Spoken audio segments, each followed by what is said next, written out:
Hi everyone, back to Evermore YouTube channel. It's Chris back with my rant stroke thought of the day, and it's not a good thought. It's a bit of a worrying thought for Newcastle United, and it's all about our star midfielder, Sandro Tonali. So Sandro Tonali has become a player that we all absolutely love at Newcastle United. He's arguably one of the best midfielders on the planet right now, 25-year-old, talent international. We've taken him to our hearts. We know him. We signed him. We were buzzing when we signed him.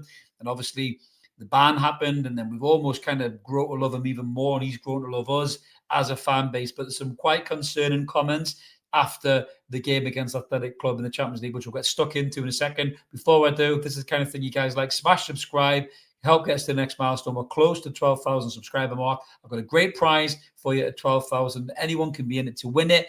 We'll get our video out once we hit the 12K, but get us there, guys. It's all free, Evermore content. We don't charge you for it. If you want to be a member, there is an option down there, and we'll help you. We'll help us support the channel, and we love you for it, but you don't have to. You can watch it all for free. So what am I talking about? So Sandro Tonali was talking to Haters TV, if you haven't seen it already. And he was very honest. And, I suppose honesty in football is quite a rare commodity these days. A lot of players lie through their teeth. Certainly strikers that say they were happy here and say, I'll eat war, kid. And then they fucking run off to Liverpool at the first chance they get. You know who I'm talking about, Rat Boy himself. But that was even brought up by Sandro Tonali in these comments, which are a little bit concerning. And it's maybe a bit of a stark reality check that Newcastle are not at the level that we probably would like us to be just yet. This is still very much a transitional journey from the takeover. We are not at the level that you can almost expect these world-class footballers to just go, do you know what, I'm here, till the end of time. We've had it from Bruno. Bruno's almost, I think, completely fell in love with his football club, the region, everything about Newcastle. And he's actually said, Bruno, that if he leaves, he's going to go back to Brazil and then just play in the Brazilian league. So he's almost kind of wrote off everybody else and kind of put his colours on the mast at Newcastle for a long time. And that's amazing from Bruno Guimaraes. But Sandro Tonali was asked after the game if he sees his future here. And what he actually said was, it's tough to say that as a player. I don't want to say that I'm here for 10 years. I want to stay for 10 years, and then in 2 years, 3 years, 4 years, I'm gone. I don't want to say that. And then for that to happen, he says, in football, it's very difficult. It was difficult this summer for Alex. He said when that came in, he said, if another option comes in and it's something that can change your life and your football, he says, you've got to consider it, which was a bit worrying, a bit concerning.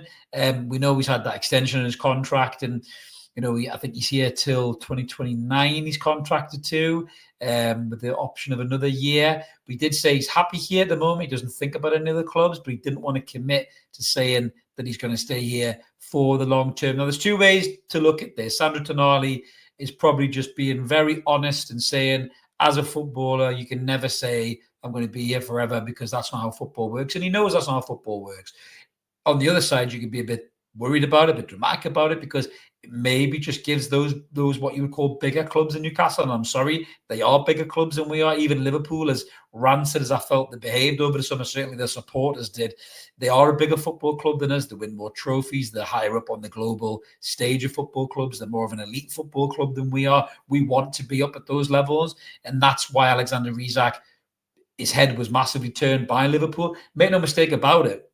If it hadn't been Liverpool that was in for Alexander Isak, and it was a team you would deem maybe lesser than Newcastle, he wouldn't have had his head turned, and he probably would have knuckled down and stayed. He'd probably still be here now. But when a team like that gets an interest, gets a sniff of a player potentially being open to a move, that's where the concern comes from me. And these comments from Sandro Tonali weren't particularly great, weren't needed. With what the football club's going through right now, yes, we're doing well in the Champions League, but we're really struggling domestically in the Premier League. That's not what you want to hear from arguably your best player, which he probably is right now. He'd get into most teams, I think, in European football, even the likes of the Real Madrid side, the Barcelona side. I think you would get into their side, Manchester City, the big clubs, the ones who are always going for the titles, Bayern Munich, PSGs. He would get into those sides because he's such a good footballer. He's elegant, he's graceful, he's strong, he's box to box, he's got energy, he's got everything you could want from a footballer. The fact that we got him for 15 million quid is unbelievable. And he's the kind of player that a lot of teams will be looking at going, he'll do for me. He'll take my midfield to a next level. And to hear those comments is a little bit sober and a little bit worrying as a Newcastle fan. Now, we've got the new back of house coming in. We've got obviously Hopkinson coming in at CEO, and then we've obviously got the new director of football as well, who's come in, Ross Wilson, and one of his big kind of tasks really is to tie down these star players so we don't end up in another Alexander Isak situation where he's promised something that's not delivered upon, and then his head gets turned, he gets the arse. It alerts the other clubs to his possible availability. They start going after him and coaching him. Make no mistake about it. Alexander Isak was courted and flirted with by Liverpool long before all of this drama kicked off in the summer, without a shadow of a doubt. And that's the bit that I don't like. People in his ear, people from Liverpool, or people indirectly, maybe teammates in the national team, or players who they share agents with or sporting contracts with, be it Nike, Adidas, whoever. They go to these events, Virgil van Dijk's in his ear or stuff like that. You come play for us and all that. You saw the cup final, all that kind of whispering, all the hand whispering. I don't like that with the players. You probably can't hear me, can you? The old hand whispering thing, I don't like that shit either. It's almost like tapping without, doing the old Jose Mourinho meet in a hotel lobby and sign your contract tapping. It's a form of tapping. And that was happening for Isak a long time before this whole thing kicked off. And the concern here now with the Tonali thing is to hear those words, to see those words thrown out into the world, into the media space. That will get into football clubs' recruitment people's ears. His agent's phone will be pinging, the emails will be coming in. Hey, is there a chance? Can we have a chat? And his agent will just try and do the right thing for Sandro Tonali and say, hey, chuck the contract my way, see what you got, what you're going to do, what you're going to put on the table. If somebody doubles or trebles his wages at Newcastle that they can't compete with because of PSR and FFP, we're in the same situation we were with Alexander Isak, and we're going to lose another brilliant world-class player because we've got to this ceiling now, that this cemented ceiling that the Premier League have put in by this financial bullshit regulations that are there, that you just can't break through even with a sledgehammer. You can't do it. And Chelsea did it before, City did it before. We can't do it because they put it all there to stop this from happening. And then what happens is when you go out and you scout these brilliant players like Alexander Isak for 60 million, Tonali for 50 million, you get them and you put them in with a great innovative coach like Eddie Howe who takes them to the next level as players. Then the big teams come sniffing and then they take them off you. People can say, oh, well, you got 125 million for Isak. He's been shit for Liverpool and that's helped you with FFP and PSR and all that stuff.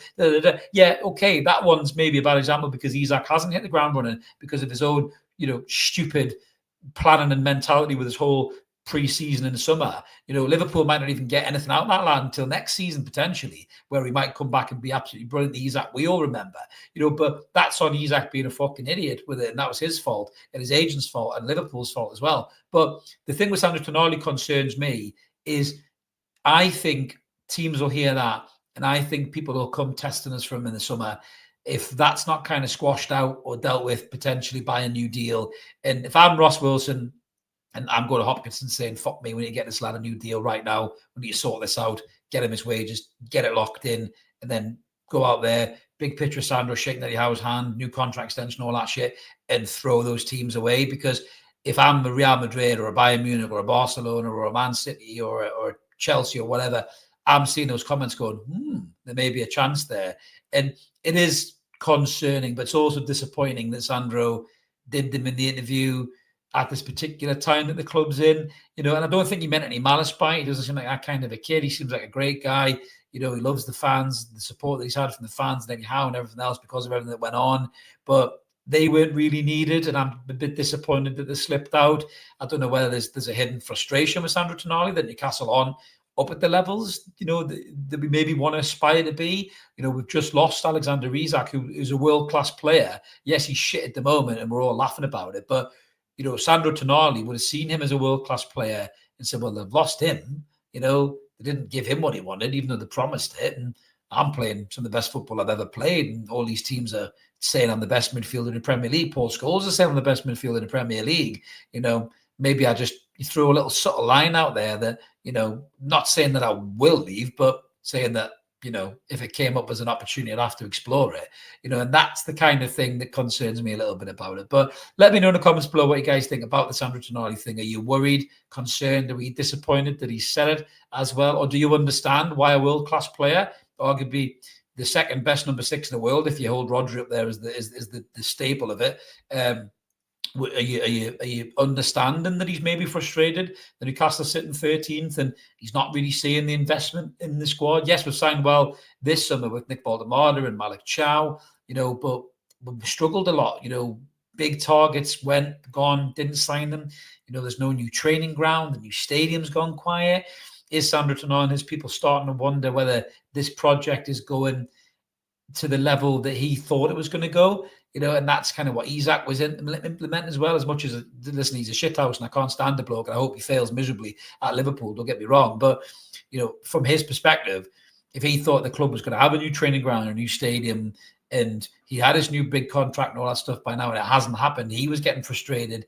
The Mitchell come in and upset him, allegedly, and all that stuff. Is Tonali kind of going down the same path? That worries me a little bit. It really, really does. But let me know in the comments below what you guys think about this. Are you worried, concerned, understand it? Is it just noise? Is it taken out of context? Let me know. Smash a like, subscribe, help the channel grow, help get us to 12K. Smash the bell so you don't miss any videos.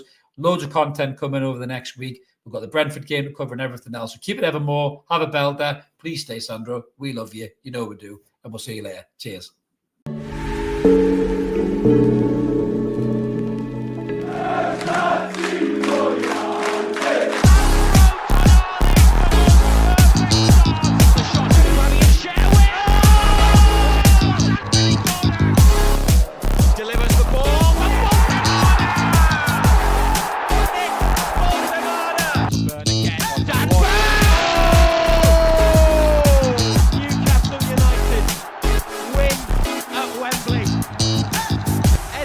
Heroes celebrate. They have done it.